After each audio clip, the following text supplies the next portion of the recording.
One Piece 1120 leaks just dropped. Let's talk about what happened in the chapter. Now, the chapter starts off with a flashback from 26 years ago of Vegapunk outside of Punk Hazard talking to Clover. Now, during this flashback, we learn that Clover is basically trying to learn more about the Void Century and is asking for help from Vegapunk.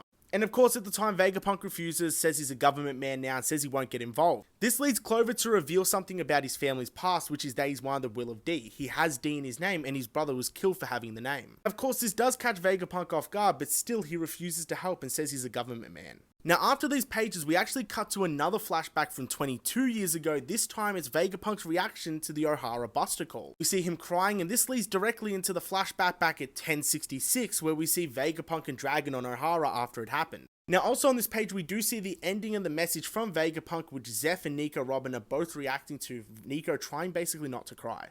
To clarify, what he says is that history is decided by the winners and the losers never get their voice, but someday all the history will come out. Now from here, we cut straight back into Egghead as we see the fights continuing, and the gorosei are coming up right back on Zoro. And from here, we also see Atlas knock out the other Vegapunk to try and help with the tracking issues and try and buy them some time. Now, Ethan Barron is still in the way, so then Atlas says, I'm just gonna buy you some time, and of course Atlas is on that smoke. And even while losing an arm in the process, Atlas still moves the gorosei out of the way to let the Sunny out. Ultimate smoke demon. From here, we basically cut to the shore of Egghead where we see Emmeth meeting Luffy, and Emmeth says, nice to see you again, Joy Boy. Luffy's really confused by this, by the way. From here, we see Jupiter charging at Emmeth, going for an attack, and Emmeth charges up this big attack to reply, but then it stalls. The issue being that he's so old, the robot attack doesn't work.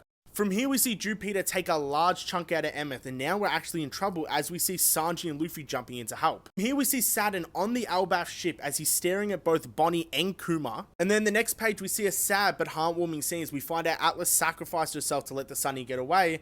And then as the gorosei says, well, you sacrifice yourself? And then she replies, it's not a sacrifice, it's a service. So Sunny gets away. The gorosei are pissed, and then we see the Vegapunk prisoners as they're listening to the last message say, wait, Gold D?